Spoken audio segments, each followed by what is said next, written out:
Oui, oui, Adèle voulait intervenir. Bonsoir encore. Bonsoir, Adèle. En fait, c'est par rapport à un sujet, parce que, en fait, c'est un sujet qui m'est taraudé déjà l'esprit depuis un bon bout.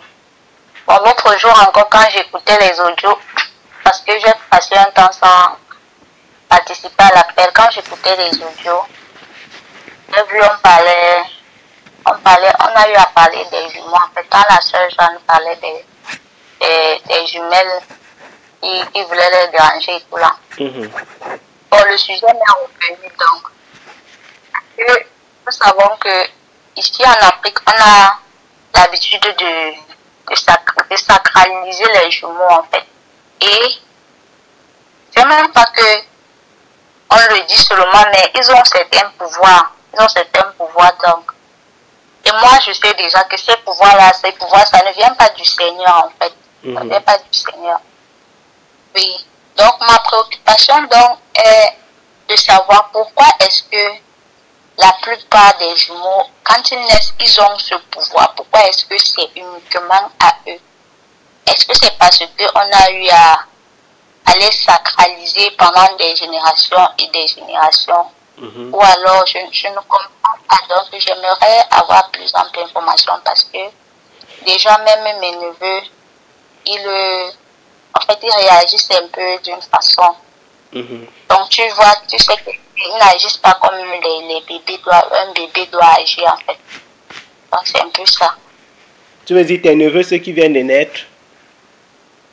Oui, oui.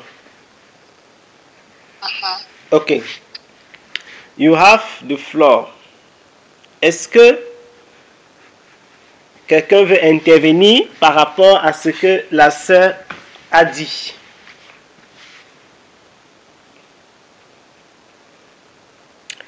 Quelqu'un a-t-il à dire? La sœur, s'il te plaît, les jumeaux là, c'est où? C'est vers d'où? De l'ouest. Les jumeaux là, c'est à l'ouest, hein? Oui, oui. Non, ils ne sont même pas ici. Ok. Non, ils ne sont même pas ici. Les jumeaux ne sont pas ici. Ah, Ils sont où? En fait, ils sont en Europe, mais ils demandent d'où vous êtes. Ils sont en Europe, ils demandent d'où vous êtes.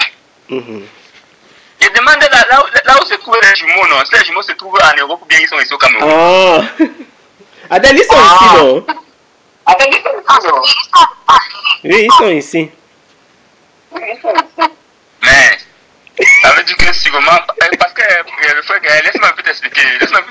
Moi, il y a grandi avec mes deux cousins qui étaient jumeaux. En fait, les jumeaux ont cette capacité-là que souvent on laisse même parfois des petits sorciers. Pourquoi? Parce que quand nous on grandissait avec mes petits là, ils avaient souvent de ces choses qu'ils faisaient. Parfois ils font un truc là, parfois le serpent sort. Jusqu'au point où on les a soignés ça. Ne ris pas, hein. Jusqu'à ce qu'on les a soignés ça au point où nous quand on grandissait avec eux, on avait tellement peur d'eux que même si tu fais quoi, tu ne peux pas le taper. Jusqu'au jour où on les avait soignés ça, mon cousin, un de mes cousins, s'était vengé d'eux, il les avait tapés, il les fait comprendre que votre histoire là, on a déjà soigné ça. En fait, chez nous en Afrique, il comprend une chose, c'est que les jumeaux sont toujours particuliers, c'est un peu ça. Les jumeaux ont toujours leurs particularités. Et la plupart des temps, moi je n'aime pas quand ils détestent quand ils prennent toujours le côté sombre. Parce que moi-même, ma mère et sa jumelle, ma mère est jumelle avec sa soeur. Quand j'essaie de voir la façon dont ma mère et sa jumelle sont, c'est totalement le jour et la nuit. La jumelle de ma mère avait tout pris à ma mère. Tout. Donc ma mère était restée comme ça, toute naïve, au point où sa jumelle la pilonne à tous les niveaux. Donc c'est un peu ça, les jumeaux c'est un peu difficile à prendre. Et la plupart des temps, si on demande pas, bon c'est vrai que nous on ne doit plus rentrer dans les histoires de tradition ou bien des rythmes, mais souvent c'est important. C'est souvent important. Si on demande qu'il faut amener les enfants, qu'il y a une chose à les faire, il faut partir pour les faire. Mais ce ne soit pas le marabout, hein. C'est les choses qu'on a dit de souvent faire par rapport aux jumeaux. Il faut les délivrer. C'est important, ça va couper ça. Oui, il faut les délivrer, ça va couper les liens. Ce qu'il faut, c'est la délivrance, frère. Alors, je ne sais pas s'il y a quelqu'un d'autre qui va intervenir. Effectivement, ce sujet sur les jumeaux, ça taraude l'esprit de plusieurs. Oui, quelqu'un j'entends, allô? C'est merveille. Il a coco. Voilà. C'est que souvent, je pense que le fait que les jumeaux, en fait, ce sont les enfants comme tous les autres enfants. Exactement. Mais le fait qu'on dise qu'ils aient les pouvoirs, c'est que ce sont les esprits qu'on a invoqués sur eux à leur naissance, sincèrement. Parce que j'ai connu des jumeaux de plus, en fait, j'ai rencontré plusieurs fois les jumeaux. Mais justement, il y en avait qui avaient ces comportements bizarres là. Il y en avait qui étaient tout.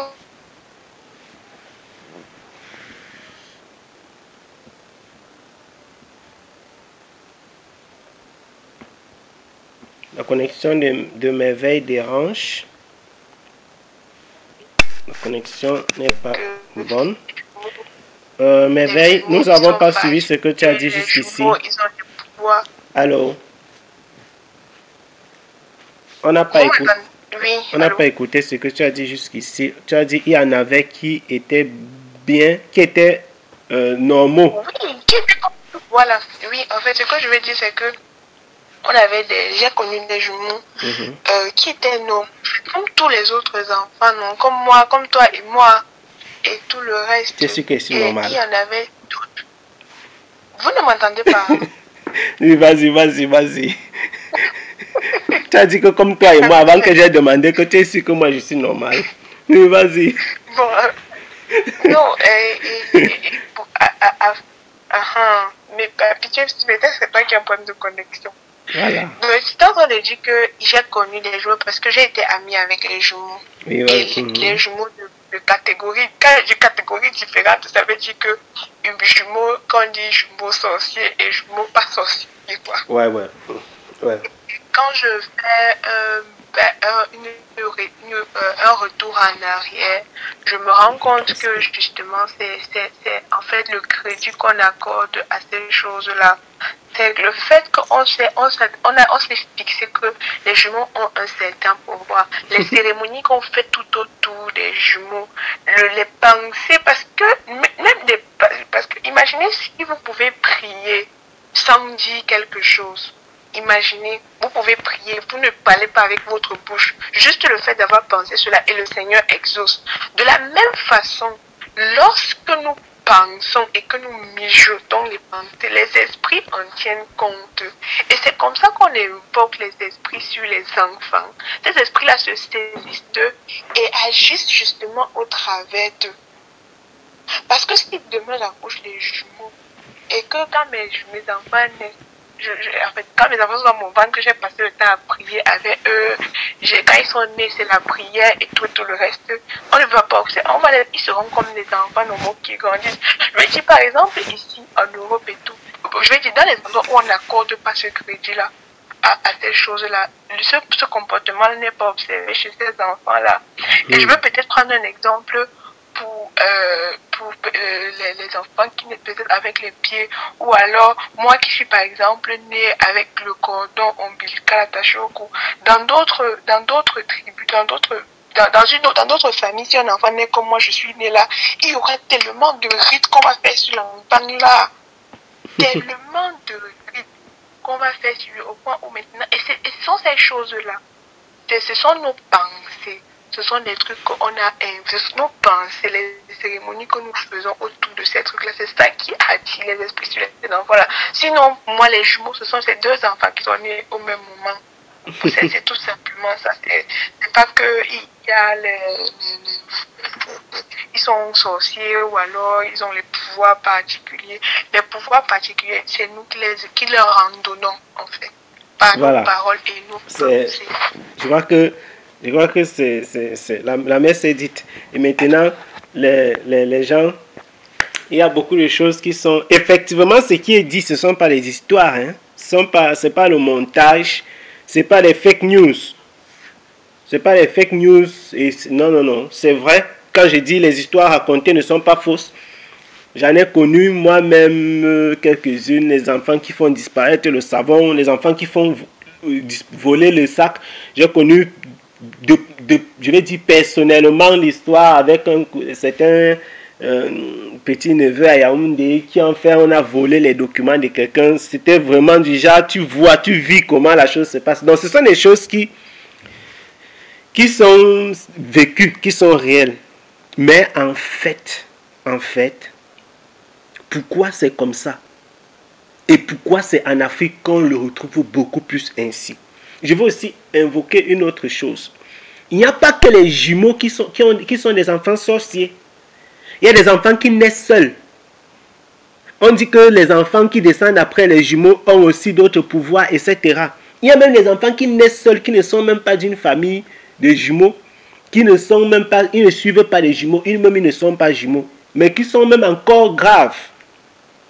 Moi, quand je suis né, j'avais cumulé tout ce que vous dites là. C'est-à-dire tout ce qu'on donne dans la tradition, qu'on dit que les enfants compliqués ont. Je suis venu avec les pieds, j'avais le cordon au cou, j'avais les cheveux blancs. Donc, j'avais tout mélangé sur moi seul. Pour dire que les gens ont dit que oh, il faut si l'enfant si machin, c'est monté, c'est descendu. Donc, ces choses, c'est terrible. D'où vient la puissance dont on dit les jumeaux sont revêtus depuis. Déjà, comme Mévé disait, ce n'est pas tous les jumeaux qui ont la puissance. Ça veut dire qu'il y a quelque chose qui se passe. Ça veut dire qu'il y a quelque chose qui se passe. Alors, écoutez-moi.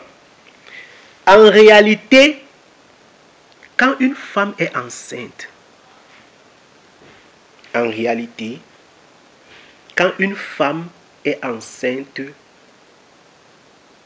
elle doit prier pour son enfant dès le premier jour où elle sait qu'elle est enceinte.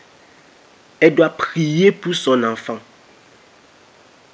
Elle doit chercher la face de Dieu pour son enfant. Je ne sais pas si vous me suivez bien. Elle doit prier pour eux. Prier avec eux. S'ils sont jumeaux. Prier pour lui ou avec elle. Si c'est un enfant unique. Je veux dire si c'est un seul enfant. Elle doit élever la voix pour le Seigneur. Garder cet enfant-là dans le Seigneur parce qu'elle-même, elle est dans le Seigneur. La mère, le père et la mère, les parents, ils sont dans le Seigneur. Ça, c'est ce qu'il faut faire. Pourquoi certains enfants naissent bizarres, qu'ils soient jumeaux ou non? Deux choses. Il y a des enfants qui sont consacrés dans le ventre de leur mère par des occultistes que tu rencontres pendant que tu es enceinte.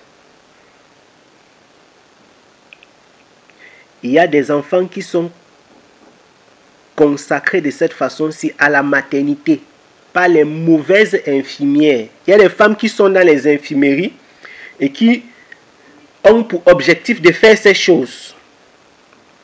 Et je voudrais vraiment avoir votre attention pour vous dire à quel point c'est important quand tu es enfant de Dieu de veiller et de prier.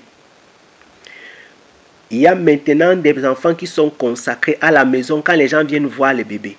Qu'est-ce qui se passe? Ce qui se passe, c'est que le monde des ténèbres, les personnes qui travaillent dans le monde des ténèbres ont une attirance particulière pour les jumeaux.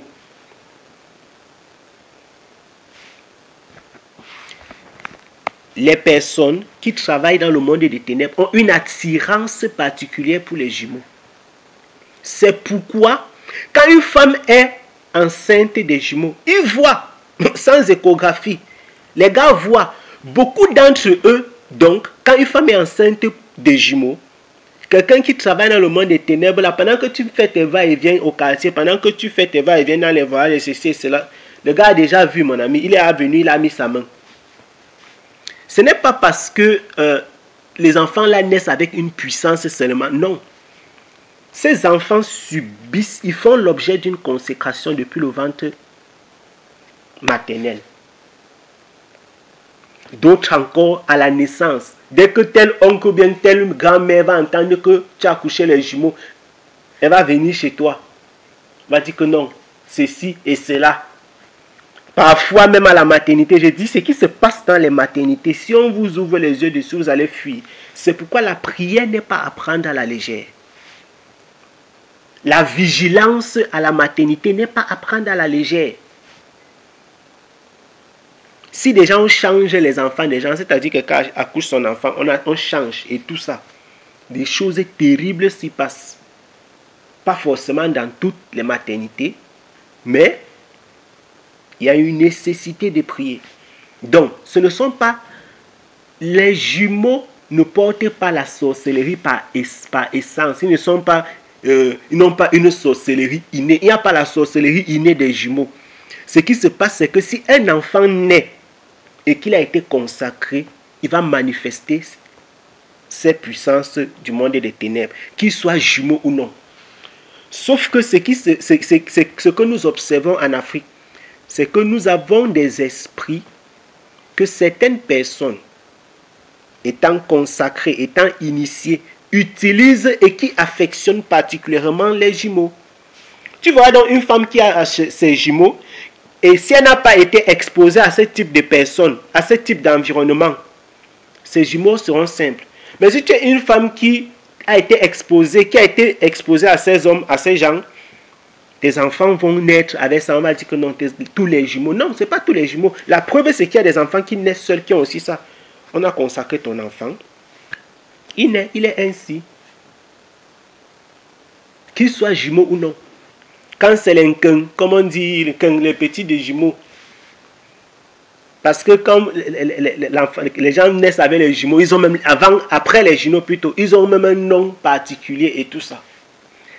On avait longtemps dit à mes parents, longtemps qu'on devait faire ma cérémonie, on a toujours renvoyé. On avait dit que ma part devait dépasser même pour les jumeaux. Jusqu'à on avait dit que la calebasse, il y a les calebasses qui ont la bouche de ça courbée comme ça. Qu'on devait faire ça jusqu'à acheter le sac et faire la chaise. On avait préparé la cérémonie jusqu'à acheter un certain nombre de choses, mais seulement la cérémonie qu'on n'a pas faite. Je me souviens très bien quand j'étais à Fumbot. Très très bien. Avant que je ne parte de là et puis le temps. Parce que ce ne sont pas les petites cérémonies. Parce qu'on avait dit à mes parents que non, il est comme ceci, il est comme cela. Non, il faut laisser tomber. Il faut laisser. Donc, le pouvoir des jumeaux ne vient pas de Dieu. 1. 2. Ce ne sont pas tous les jumeaux qui ont le pouvoir. 3. Et il n'y a pas que les jumeaux qui ont ce mauvais pouvoir. Donc, le pouvoir des jumeaux ne vient pas de Dieu. Ce ne sont pas tous les jumeaux qui en ont. Et il n'y a pas que les jumeaux. Il y a même des enfants qui sont nés seuls, qui l'ont. Ça vient des ténèbres. Ça vient d'une consécration qui a eu lieu, soit quand ils étaient dans le ventre de leur mère, soit quand ils étaient à la maternité, ou alors quand les gens viennent rendre visite à l'enfant. D'où la nécessité de prier, de veiller, la nécessité pour la femme enceinte de ne pas faire n'importe comment, il faut prier sérieusement. De ne pas aller n'importe où. Tu es enceinte, tu portes tes pieds. On dit qu'il faut faire le sacrifice chez le grand-père. Tu portes kounya, tu pars. Il faut voyager pour aller au funérailles. Tu portes ton ventre, coupe, tu pars. Il faut partir faire le salaka ou c'est quoi à tel endroit. Tu cours, tu pars.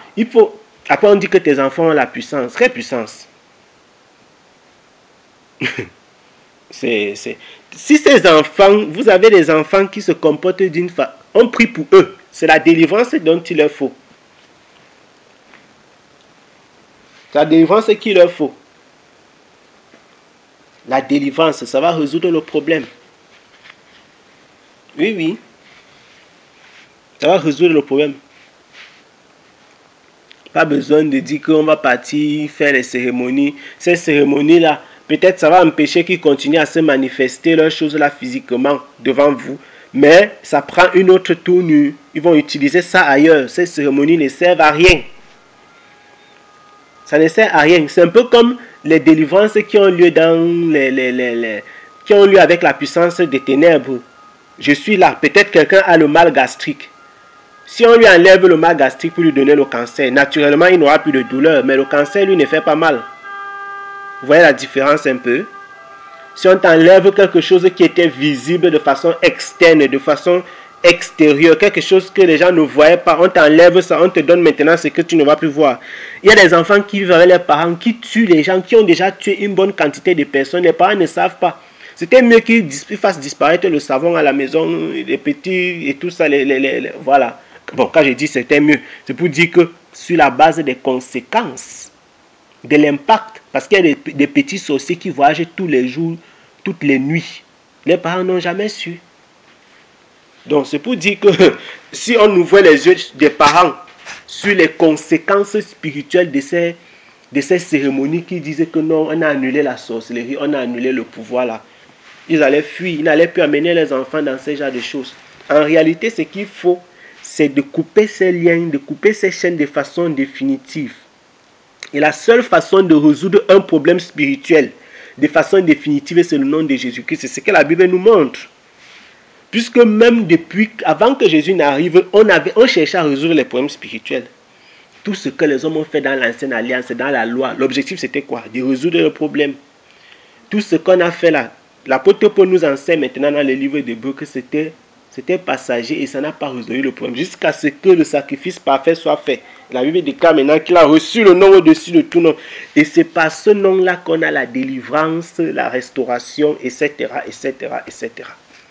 Donc, toute autre activité, toute autre chose, toute autre cérémonie qui va être faite, ça ressemble au sacrifice des boucs. Je dis que toute cérémonie qu'on va faire pour soigner un problème spirituel sur la terre-ci, ça ressemble au sacrifice des boucs parce que ça ne veut pas résoudre définitivement le problème. On est juste en train de contourner. Ce qu'il faut faire, c'est invoquer le nom au-dessus de tout nom. C'est la délivrance. Pour que la personne soit libérée, comme Jésus-Christ dit alors maintenant, il dit dans Luc chapitre 4, qu'il est venu accorder la liberté à ceux qui étaient dans la captivité. Proclamer la liberté. C'est ce qu'il faut. Donc s'il y a des enfants qui sont ainsi, qu'ils soient jumeaux ou non, il faut prier pour eux. Priez pour eux. Vous verrez que la liberté viendra, la délivrance viendra. Ils ne vont plus se comporter de cette façon-là. Ils ne vont plus se comporter ainsi. Amen, frère. Je voulais poser une question à ce propos. En fait, c'est que Oui. moi, j'ai toujours cru que leur pouvoir ou bien je ne sais pas si je vais dire des dons et tout ça, que c'était naturel, que ça venait de Dieu, tu vois. Mais que le problème était comment est-ce que les Africains affrontaient cela. Okay. Donc moi je croyais que c'était quelque chose de naturel et de normal, si je vais le dire ainsi, mais que les Africains, par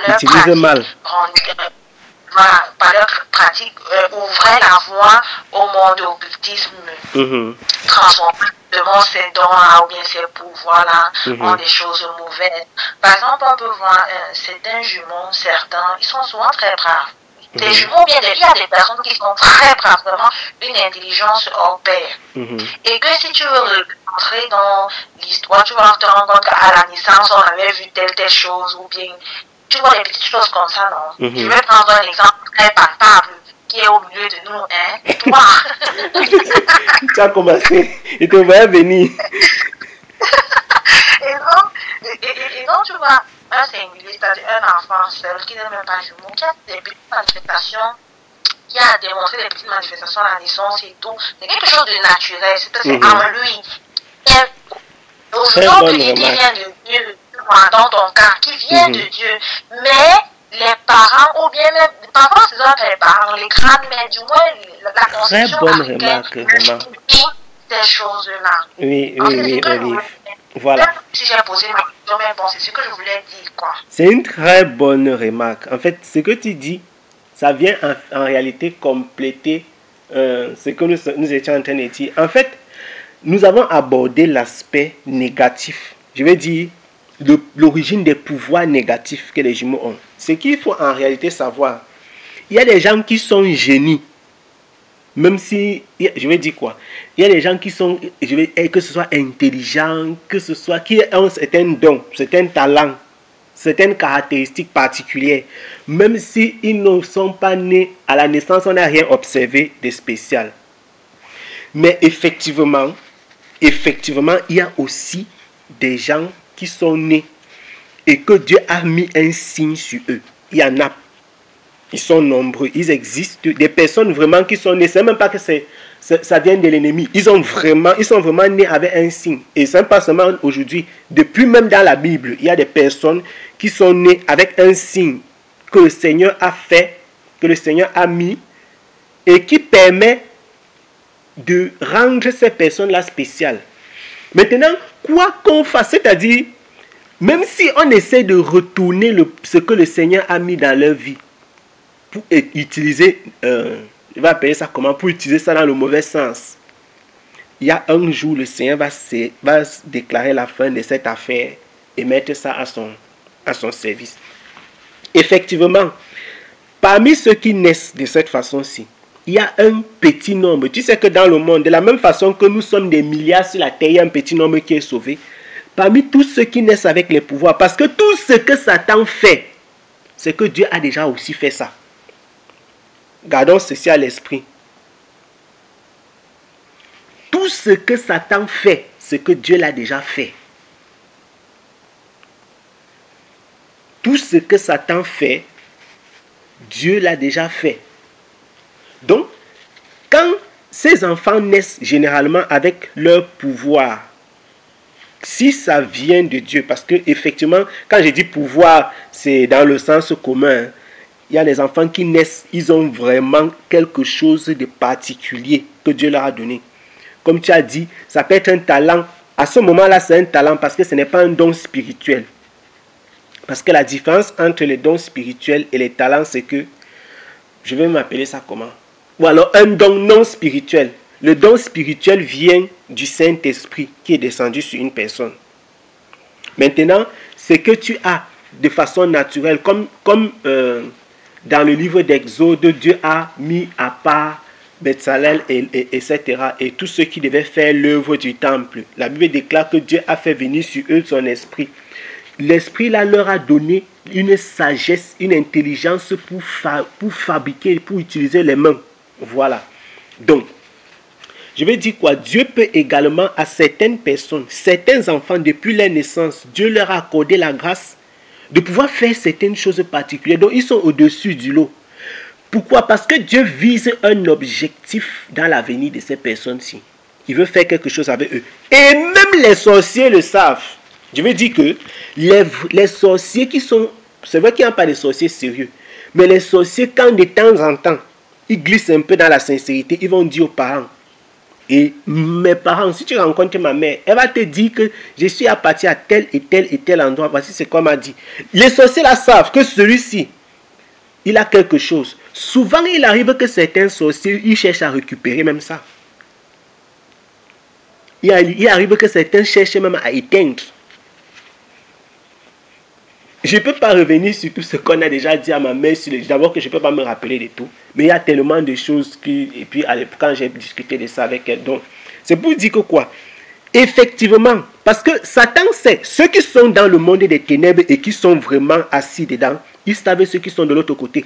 Même, parfois même, tu n'es pas encore né de nouveau, tu n'es pas encore enfant de Dieu, mais ils savent déjà que tu es de l'autre côté. Ça veut dire que tu appartiens à Dieu. Donc, tu as la marque du camp opposé. Donc, tu as la marque du côté opposé, en fait. Et donc, c'est vrai. Sauf que ce qu'il faut comprendre au livre, c'est que ce n'est pas tous les enfants qui naissent avec ce pouvoir-là qui viennent de Dieu. Beaucoup, la majorité, ils ont été consacrés dans le ventre, certains à l'hôpital, comme je disais, d'autres encore à la naissance, etc. Donc, qu'ils soient jumeaux ou non. Mais effectivement, il y a un petit nombre qui vient du Seigneur. Et que l'ennemi va toujours chercher à récupérer, même si c'est le petit nombre que c'est le Seigneur qui a fait là. Satan va chercher à les mettre à son actif. Il va chercher, il va se battre toute la vie, va chercher à les mettre à son actif. Mais le Seigneur est fidèle. Quand Dieu t'a choisi, si c'est le Seigneur qui a mis et qui a dit que ça là c'est pour moi, niet. Apparemment, quelqu'un veut prendre la parole.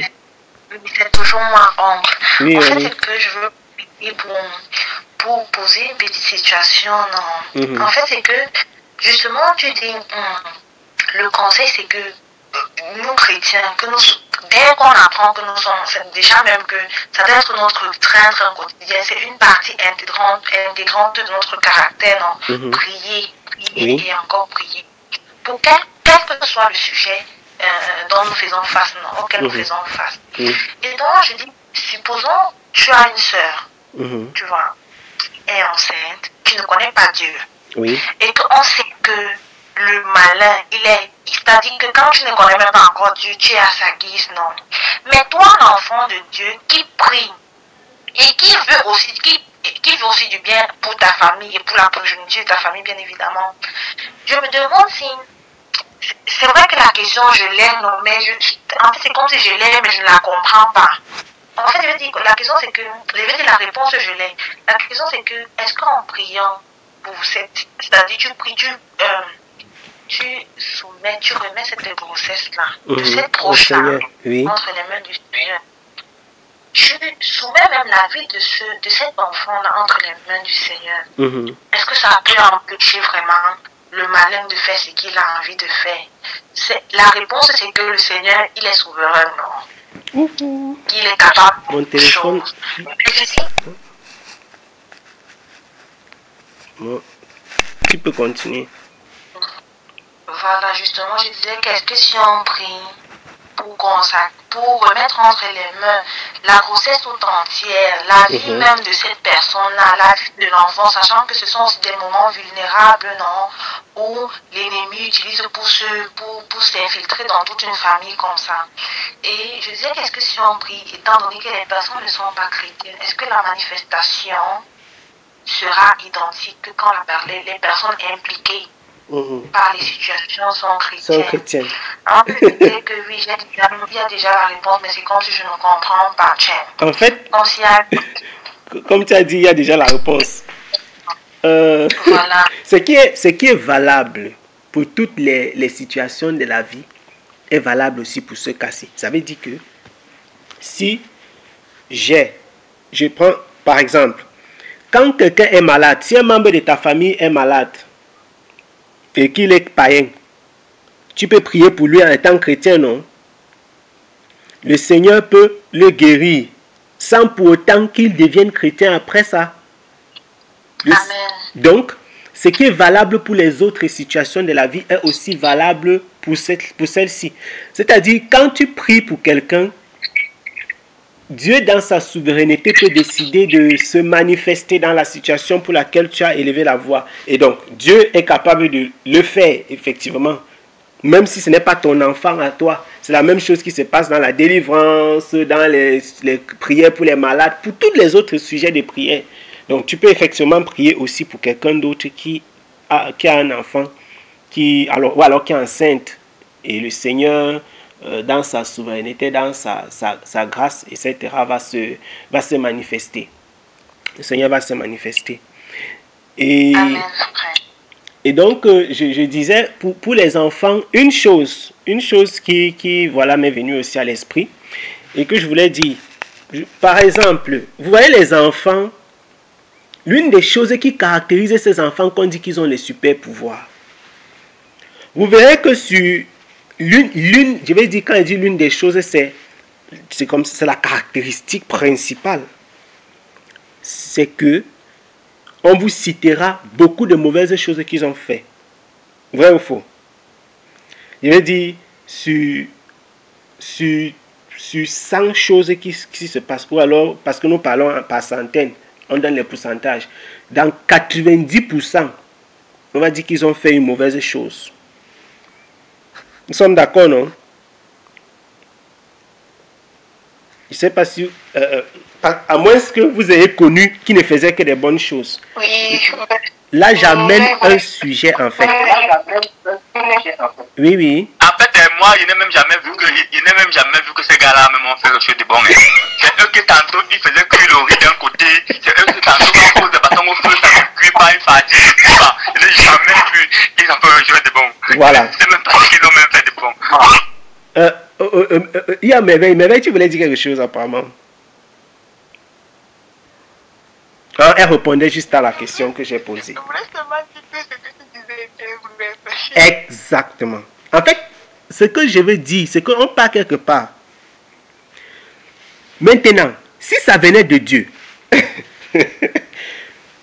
le frère vient de confirmer, il dit que lui n'a jamais vu que ces gens-là font des choses qui c'est bien. Parce que ce sont des enfants et ils sont censés agir par innocence. Donc, quand je dis par innocence, ça veut dire que normalement, si c'est un esprit qui vient de Dieu, l'esprit là, en fait, doit les conduire innocemment à faire quelque chose qui n'est même pas dans leur volonté. Vous voyez moi où je suis, vous voyez un peu où je suis en train d'aller. Mais si ça vient de l'ennemi, ça va aussi les conduire à faire quelque chose qui vient de la forme de l'esprit qui est en eux.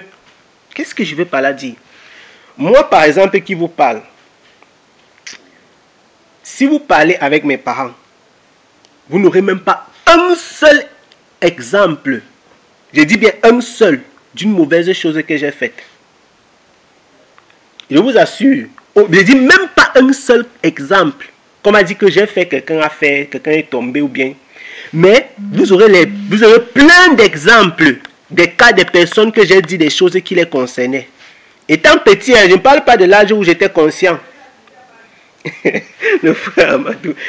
Je vous parle des choses qui permettent dans une certaine mesure de faire la différence. Parce que gardez à l'esprit que les enfants sont pour la plupart, même si pas toujours, des personnes simples. Donc, vous verrez que ces enfants,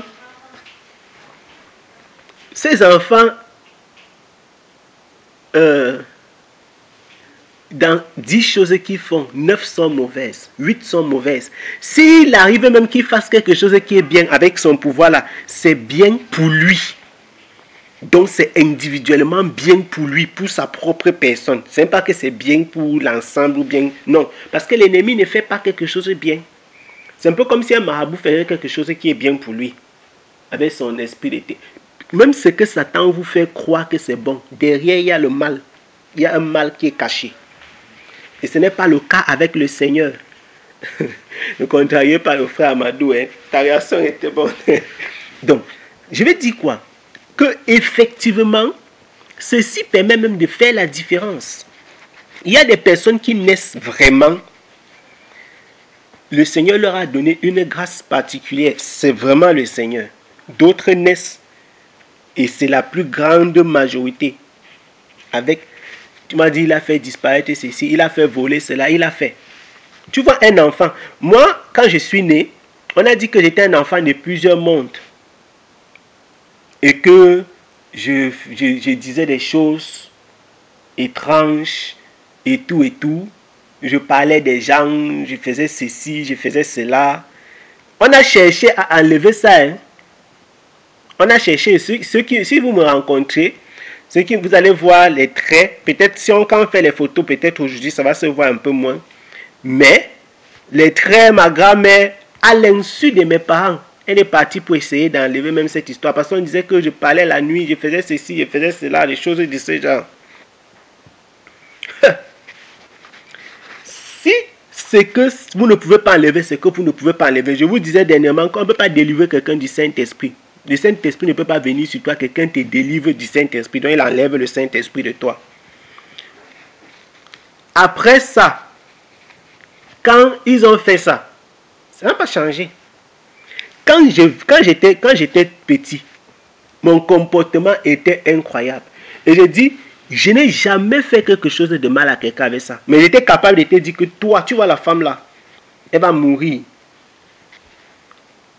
Ou bien, telle personne que tu vois là, voici ce qui se passe. Il y avait des personnes qui venaient chez nous comme ça. J'ai décidé de ne pas sortir. C'est des semaines, des mois, voire même des années plus tard que les parents comprennent que telle personne-là qui venait toujours à la maison, quand il était comme ça, il refusait de leur... On apprend qu'il était dans la sorcellerie, il était dans la secte. Les choses pareilles ont été visibles. Mais jamais tu ne vas entendre qu'il a fait quelque chose de mal à quelqu'un ou bien qu'il a... Non, non, non. Mais les songes, si c'est pour avoir les songes, si il te dit que tel oncle-là, il y a telle chose par songe, ou bien telle personne-là, voilà... Oui, ça existait. Voilà. Donc pour dire qu'il y a véritablement une différence même sur la forme de, je vais dire quoi, la forme de la manifestation. Alors que vous allez voir les enfants qu'on dit, alors quand vous allez voir les jumeaux, ceux dont on parle, on dit qu'ils sont jumeaux, on appelle ça, on dit qu'ils ont le pouvoir des jumeaux. Tu l'énerves, il dit que tu vas me voir la nuit, il tourne, il t'avertit. Moi, je n'ai même jamais su que j'avais quelque chose. Je vous assure, sincèrement, c'est même pas la blague. Je n'ai jamais su. Ce sont mes parents qui disent. Je n'ai jamais averti. Alors que ces enfants-là, souvent, ils ont et ils savent. La question, c'est pourquoi c'est comme ça. Je n'ai jamais su que j'avais quoi que... C'est dans mon comportement que mes parents savent qu'il y a quelque chose derrière qui n'est pas normal. Je n'ai jamais averti quelqu'un. Et vous voyez vraiment la différence de la manifestation. Je n'ai jamais averti quelqu'un que tu vas me voir. Je connais qu'il y a même d'abord quoi. C'est quand je suis devenu grand que mes parents m'ont fait part d'un certain nombre de choses. Donc vous voyez que vraiment, quand c'est vraiment le Seigneur qui est en train d'agir, il y a même des choses que tu ne peux pas faire. C'est pourquoi c'est étonnant de voir des chrétiens maudire les gens avec le Saint-Esprit. C'est un esprit qui n'est pas le Saint-Esprit. Je vous assure, on a pourtant été persécuté par les sorciers et ceci et cela. Je n'ai jamais dit à quelqu'un, voilà, tu vas faire ceci, j'ai le pouvoir. Ce n'est même jamais sorti dans ma vie, je n'ai même jamais su. Pourtant, plein de choses qui me sont arrivées jusqu'aujourd'hui dans ma vie. Les parents m'ont dit telle chose, Gaël avait dit ceci, Gaël avait fait cela, Gaël avait fait ceci, etc. et tout ça. Que je ne me rappelle même plus. Je ne me rappelle plus. Pour dire que ces choses, c'est vraiment pas anodin. Déjà même par observation, si tu as ton enfant, donc comment on dit qu'ils ont les pouvoirs et tout ça. Déjà la manifestation te permet déjà de connaître plus ou moins en quelque sorte les origines. Et puis quand tu pries, le Seigneur va se manifester, le Seigneur va se révéler. Tu pourras savoir d'où est-ce que ça vient. Un enfant qui est comme ça, il est farouche, il te menace même toi-même son père. Hein? Un enfant qui a les pouvoirs, qui menace ses propres parents avec. C'est bizarre. C'est bizarre. Mais le Seigneur est fidèle. Quand ça vient de lui, on va tout faire pour... Niet. Ça ne bouge pas. Ça ne bouge pas. Amen. Allô? Oui. En fait, je voulais juste ajouter que... Après mes veilles, Jeanne va parler. Oui.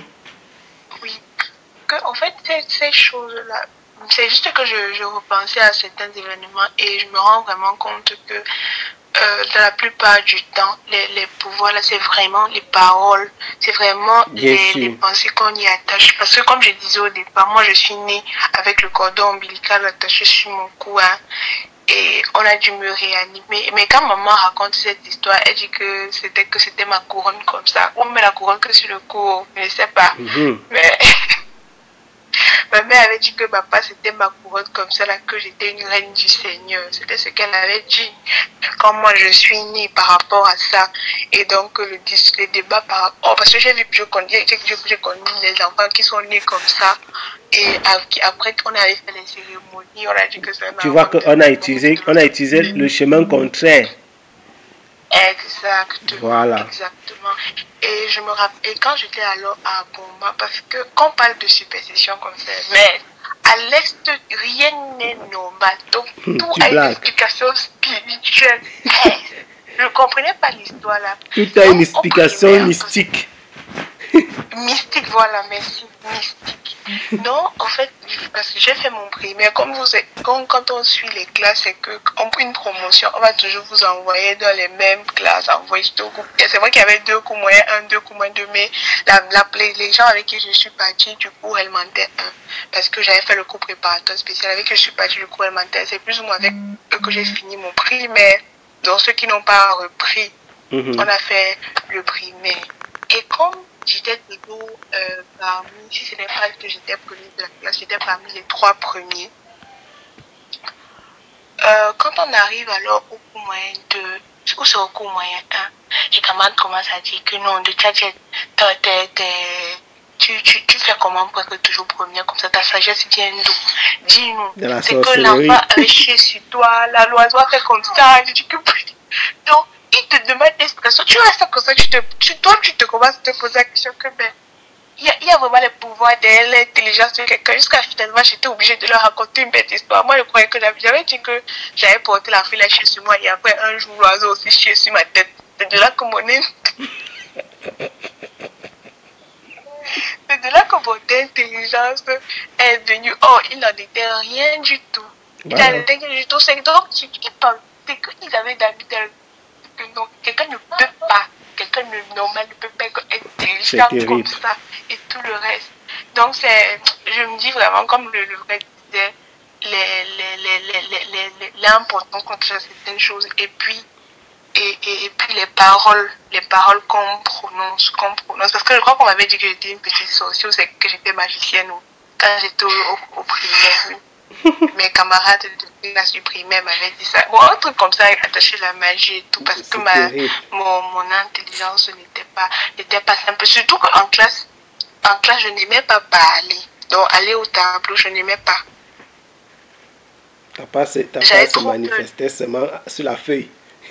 Oui, donc c'était seulement, donc je n'aimais pas, au maximum j'aimais la lecture, donc on dit la lecture de cours, on ouvre le livre de lecture et tout, donc, mais pas aller au tableau, je n'aimais pas, même jusqu'en terminale, j'avais peur du tableau, et donc pour eux c'était pas normal. Tu vois qu'il y a beaucoup de superstitions, les gens font des choses, voilà, c'est terrible. Tous les pouvoirs et tous ces esprits-là ont la possibilité d'agir parce qu'on y attache une certaine importance. Voilà. On leur donne, on leur ouvre la porte. Voilà ce que je voulais dire. Ah, yeah.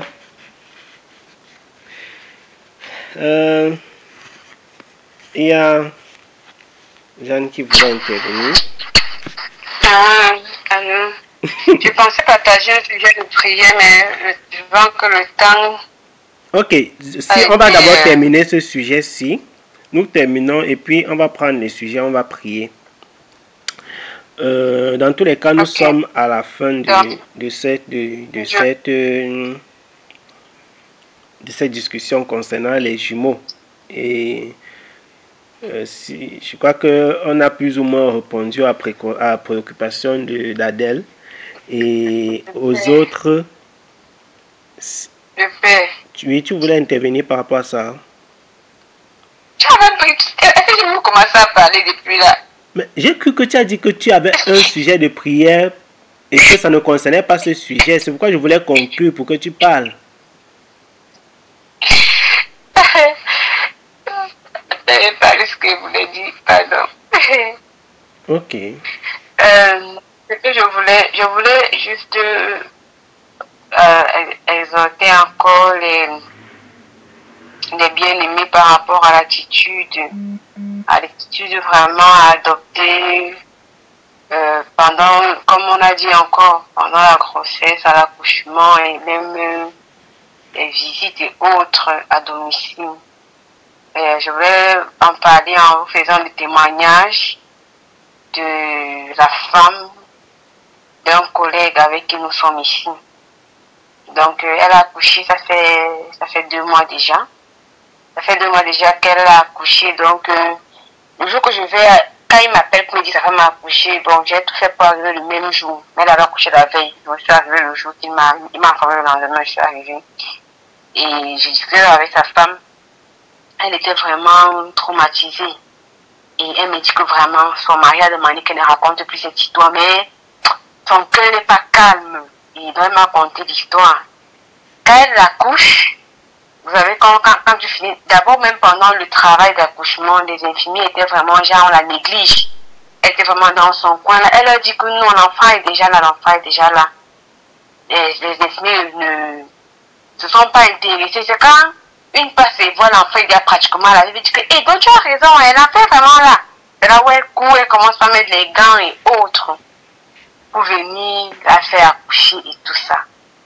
Quand elle accouche donc, après l'accouchement, il y a une fatigue et tout ça, c'est pas évident. Le travail d'accouchement d'abord, ça fatigue et tout. Donc elle va on la met dans la salle où elle devait rester. Elle est dans la salle, elle attend son bébé n'arrive pas. 1 heure, son bébé n'arrive pas. 2 heures de temps, on ne lui amène pas son bébé. Elle a commencé à être traumatisée. Imaginez, c'est son premier enfant, c'est une jeune fille. Elle doit avoir plus de 25 ans. Elle même sûrement la moins, quand tu vas voir, elle est vraiment jeune, c'est vraiment une petite fille. Donc du coup, elle était vraiment traumatisée. Elle attend son enfant, l'enfant ne vient pas et tout ça. On est là. Et les dames étaient en train de parler en langue, la langue du signe. Les infirmières parlaient en langue, elles chantaient avec le bébé, elles emportaient le bébé. Et donc, elle a jeté un peu un coup d'œil dans la salle des infirmiers et tout, pour voir, elle dansait avec l'enfant de la fille et tout. Et on lui demande de venir danser avec eux. Elle se demande que mais venir danser comment, avec toute la fatigue et tout, je me sens donc, après j'ai la force pour tenir debout, comment je vais venir danser. Et elle a commencé à dire, genre, hein, tu es une mauvaise mère, tu n'aimes pas ton enfant et tout et tout. C'est les paroles qu'on lui a lancées. Donc elle me raconte dans l'histoire. Je lui ai dit que c'est des choses à prendre très au sérieux parce que elle ne sait pas les paroles que ces femmes-là ont lancées sur son enfant. C'est juste pour revenir avec cette histoire d'abord de voodooisme dans l'Afrique de l'Ouest et tout, on ne sait jamais. On ne sait pas ce qu'elles ont dit sur cet enfant et tout. Genre, c'est ce que j'ai attiré son attention. Elle m'a dit qu'en tout cas, attends, ça qu'au pays, il a bien dit ça. En tout cas, si quelqu'un fait quelque chose pour mon enfant, au nom de Jésus, c'est brisé et tout, mais bon, est-ce que vraiment c'est une prière qu'on a vraiment fait? Bon, je sais pas. En tout cas, ce que je lui ai dit, c'est que faut prier pour cet enfant. C'est très au sérieux, c'est pas.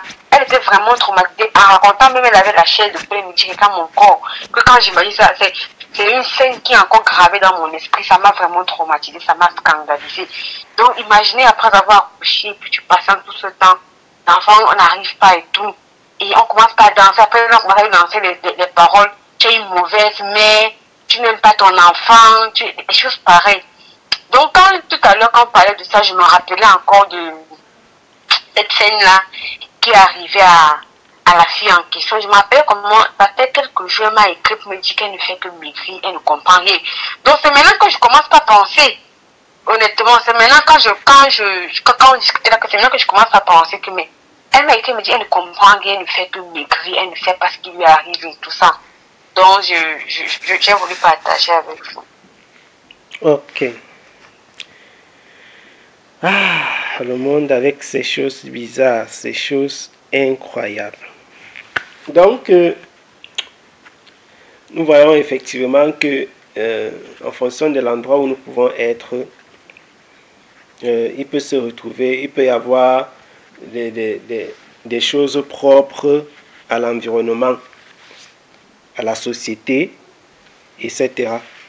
Mais dans tous les cas, nous devons prier. Mais tu n'as pas donné le sujet de prière en question. Tu voulais qu'on prie pour la dame en question, je suis peut-être. Je ne sais pas si c'était ça le sujet de prière. Non, au départ, le sujet de prière que je voulais donner, ça concernait un songe. Voilà, ok, d'accord. Tu vas le faire après. Mais on peut aussi prier pour elle parce que, bon, puisqu'on en parle et tout, on peut aussi prier pour la sœur en question. Ok, tu vas mettre le nom de la sœur plutôt en message. Comme ça, on pourra prier pour elle. Voilà des cas pratiques. Les sociétés sont différentes. Et les choses que les gens font, ils pensent que le fait que tu sois de cette société-là, ça veut dire que tu acceptes, tu acquiesces et que tu vas accepter, et que tu vas, et que tu vas être d'accord qu'on fasse ce genre de choses. C'est pourquoi quand tu vis dans certaines sociétés, malheureusement, elle est étrangère. Et donc, elle est arrivée là-bas, elle ne connaît pas. Si, par exemple, j'arrive déjà à Lomé et je sais que voilà comment les gens de Lomé font. J'arrive à l'hôpital pour accoucher, je vous avertis déjà à distance, avant même que ça ne commence, que voici comment je suis venu ici pour accoucher. Et si j'accouche, vos histoires que vous faites souvent lavement, vous n'avez pas besoin de ça. Dès que j'ai accouché, basta. Parce qu'il y a effectivement les choses qui se passent, il y a les endroits en fonction des pays, des zones, des régions où, une fois, je crois que c'est Jeanne qui me racontait encore qu'au Congo, quand une femme enceinte rentre, quand une femme qui a accouché rentre à la maison, il y a les danses et tout ça. Toutes ces choses-là, je crois que ça peut revêtir un caractère spirituel. Toi qui fais ça, tu ne sais pas ce que celui qui danse est en train de faire, tu ne sais pas. Donc, je crois qu'il faut rester très prudent. Il faut rester très prudent. Et c'est effectivement dans des circonstances pareilles que l'enfant peut être je veux dire, on peut influencer ton enfant sur le plan spirituel, on peut le posséder, on peut impacter même ta vie et même, pourquoi pas, entamer l'avenir de cet enfant. Parce qu'il y a des personnes autour de nous qui ont les longs yeux, comme je disais, ils te rencontrent, toi, une femme enceinte, le gars a déjà scanné ton ventre jusqu'à savoir que tu as les jumeaux. Donc, c'est des choses sérieuses, c'est des choses qu'il faut prendre très au sérieux. Et nous rendons grâce à Dieu pour ce partage, en tout cas cette question qui nous a permis de toucher un certain nombre d'échanger sur un certain nombre de choses concernant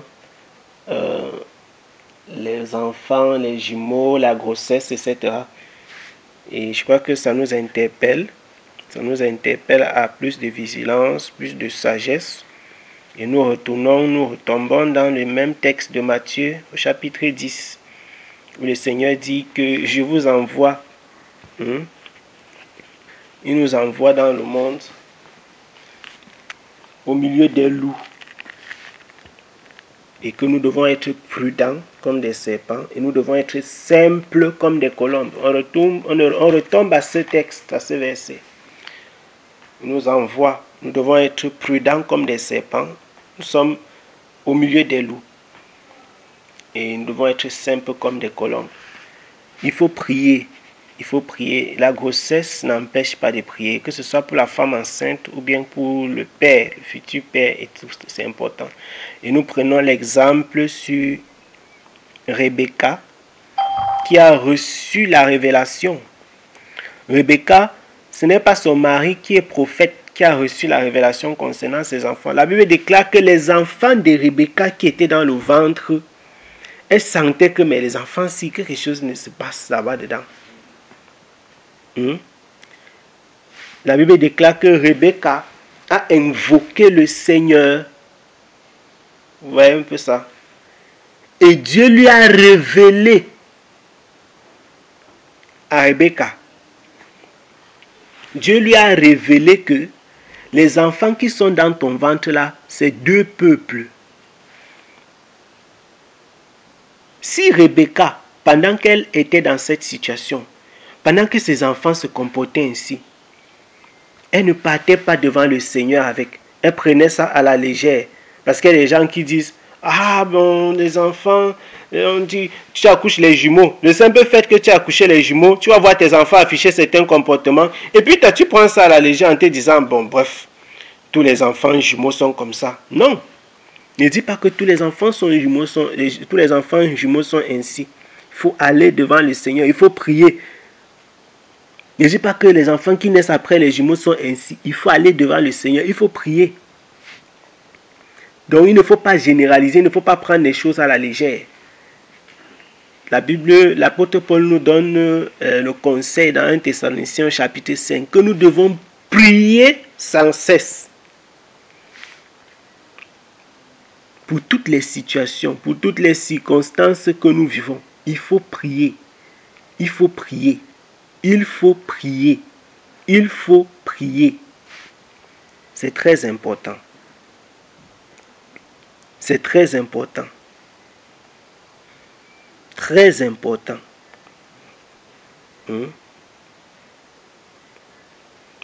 Rebecca, elle a écouté le Seigneur. C'est dans quoi? C'est dans Genèse chapitre 26. Peut-être. Ce texte-là, si.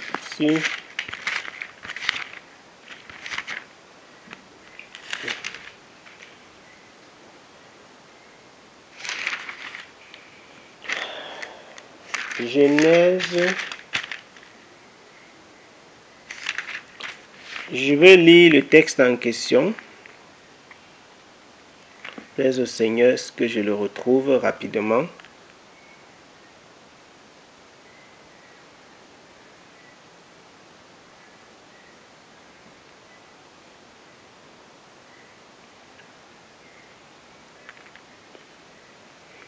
Genèse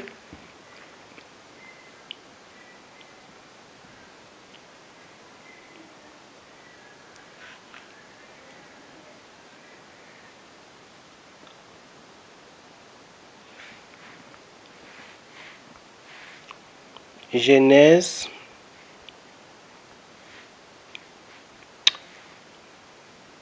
chapitre 25 plutôt.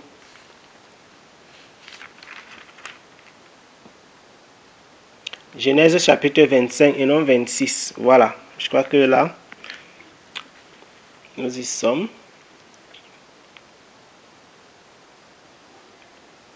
Genèse 25, je vais lire pour nous à partir du verset 20. Je vais lire à partir du verset 20.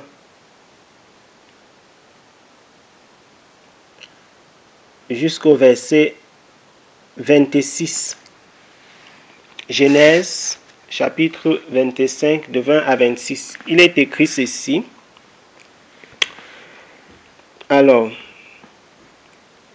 et Isaac était âgé de 40 ans quand il épousa Rebecca, fille de Bethuel, l'araméen, de Padam Aram, sœur de Laban, l'araméen. Et Isaac pria instamment l'Éternel pour sa femme, car elle était stérile. Et l'Éternel fut fléchi par ses prières, et Rebecca, sa femme, conçut. Mais les enfants se heurtaient dans son sein, et elle se dit, s'il en est ainsi, pourquoi suis-je?